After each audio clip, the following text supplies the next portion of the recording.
새벽에 오신 여러분들을 주님의 이름으로 축복합니다.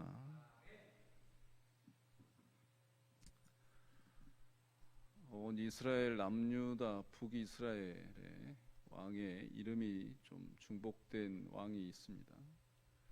오늘 본문에 나오는 이 아하시야 왕의 이름인데요.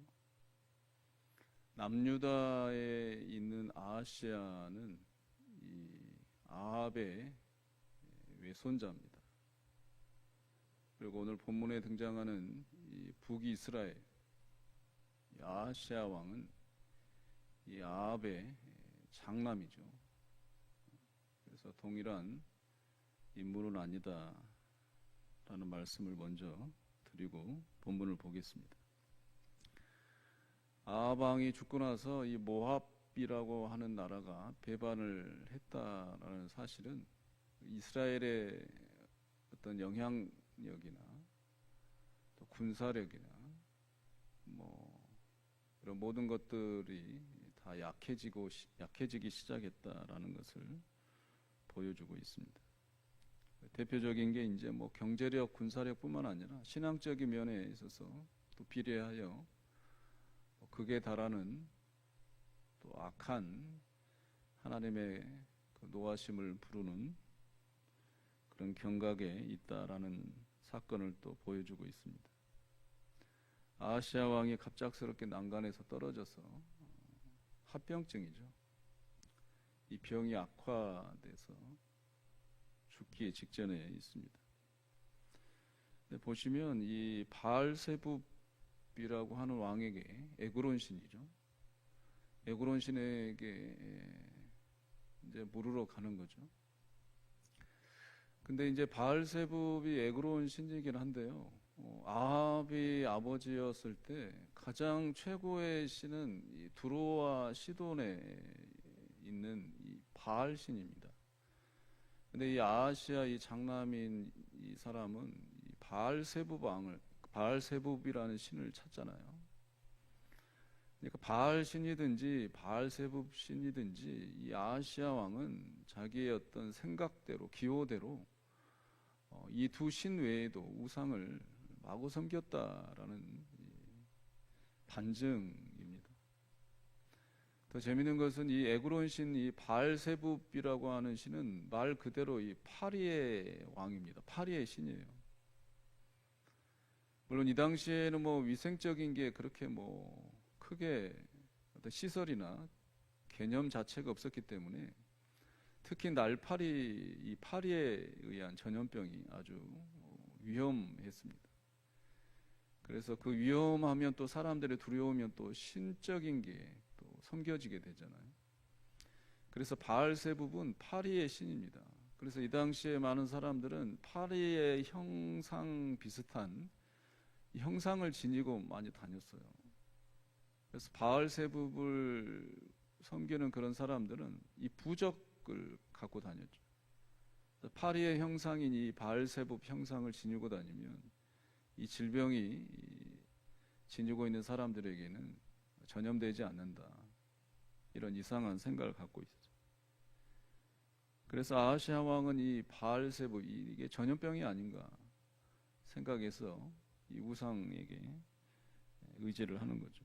근데 재밌는 것은요, 이 3절, 6절, 16절에 3번이나 하나님께서는 경고를 하십니다. 메시지를 주세요. 이스라엘에 하나님이 없어서 에그론 신 이 바알세붑에게 물으러 가느냐, 이렇게 3번씩이나 아하시야에게 하나님은 메시지를 전합니다. 인생에 있어서 어려움이 닥쳤을 때 그 사람의 신앙이 드러나기 마련이죠.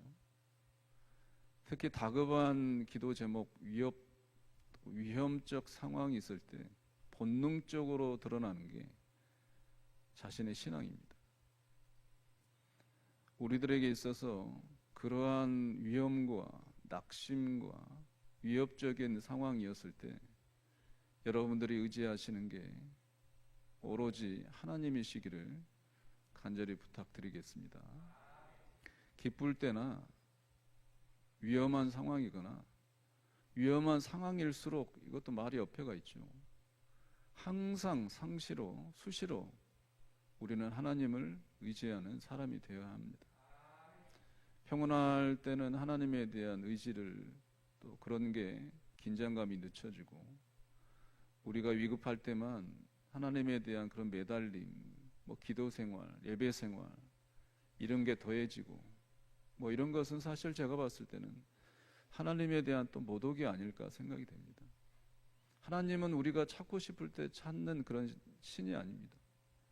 항상 우리와 함께 계시듯이 우리도 항상 기쁠 때나 어떤 상황이거나 우리 하나님을 의지해야 할 줄로 믿습니다.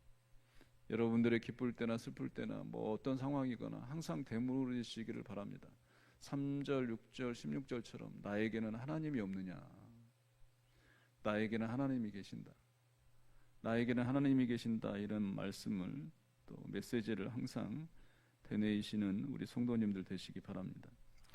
8절 보면 이 엘리야의 이 모습이 나오는데요, 이 털이 많았다라고 얘기를 하는데, 이 다른 번역본도 있습니다. 털옷이라고 번역한 이 번역본도 있는데, 개인적으로는 그 번역본이 옳다고 생각합니다. 이 엘리야 선지자, 지난번 말씀드린 대로 이 제사장, 이 제도권에 교육받은 엘리트 부류가 아니에요. 이 엘리야 선지자와 그 문화생도, 엘리야를 따르는 무리들은 이 제도권 교육의 밖에서 하나님께 쓰임받은, 가볍게 말하면 아웃사이더의 선지자들이에요. 이 계보를 이어받은 게 요한복음 3장에 나오는 사도 요한입니다. 세례 요한이죠. 세례 요한. 요한복음 3장 4절에 가보면 세례 요한은 뭘 입고 있냐면 광야에서도 털옷을 입고 있습니다. 그 다음에 허리는 가죽띠를 띠고 있어요. 먹는 것은 메뚜기와 석청을 먹습니다. 메뚜기와 석청은 그냥 살기 위해서 먹은 음식이 아니에요. 그 광야에서 하나님과의 소통 관계를 위한 금식입니다. 금식과 맞물리는 식이요법이에요. 그러니까 엘리야 선지자로부터 내려오는 계보의 유니폼이에요. 저 사람들이 지나가면 엘리야 생도들이다. 쉽게 말하면 엘리야 분파다. 그래서 세례 요한도 그 계보를 이어서 낙타 털옷을 입고 가죽띠를 띠고 광야에서 메시지를 전한 거예요. 어찌됐든 하나님께서는 사용하시는 사람이 늘 고정되어 있지는 않습니다. 제도권에 있든 제도권에 밖에 있든 사람들이 인정하는 엘리트의 그런 교육을 받은 사람이든 상관없이 하나님은 그 시대에 그 상황에 필요한 하나님의 사람을 쓰세요. 그런 넓은 하나님, 깊은 하나님을 오늘도 만나시기를 간절히 축원드립니다. 9절에 보시면 50부장이 나오는데 신약시대 때도 이런 용어들이 나옵니다. 50부장, 100부장, 1000부장. 이것은 말 그대로 이 숫자의 이 대장입니다. 장이죠. 50부장은 50명의 대장, 100부장은 100명의 대장, 1000부장은 1000명의 대장, 이렇게 말하는 거죠. 오늘 본문에 보면 이 아하시야 왕이 50부장, 말하자면 50명의 대장이죠. 3번을 보냅니다. 근데 2번을 보내기까지 지금 오늘 본문에 있어서는 왜 이 사람들이 불에 타 죽냐 이렇게 생각이 될 수 있는데, 번역이 참 너무 예의를 갖춘 번역으로 되어 있는데, 원문에는 50부장 첫 번째, 두 번째 50부장이 가서 엘리야에게 말한 내려오십시오 라는 말이 이렇게 나오질 않아요. 명령조입니다. 내려오지 않으면 죽는다, 우리에게 너 죽는다, 이런 원문의 명령조입니다.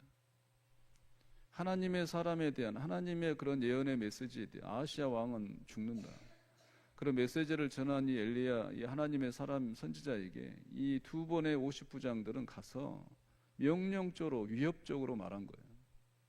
하나님을 위협한 거죠. 그래서 죽은 겁니다. 그러나 3번째 50부장은 그 하나님의 그런, 또 하나님의 예언자에게 말투가 바뀌잖아요. 하나님을 섬기는 거죠. 그 앞에 무릎을 꿇습니다.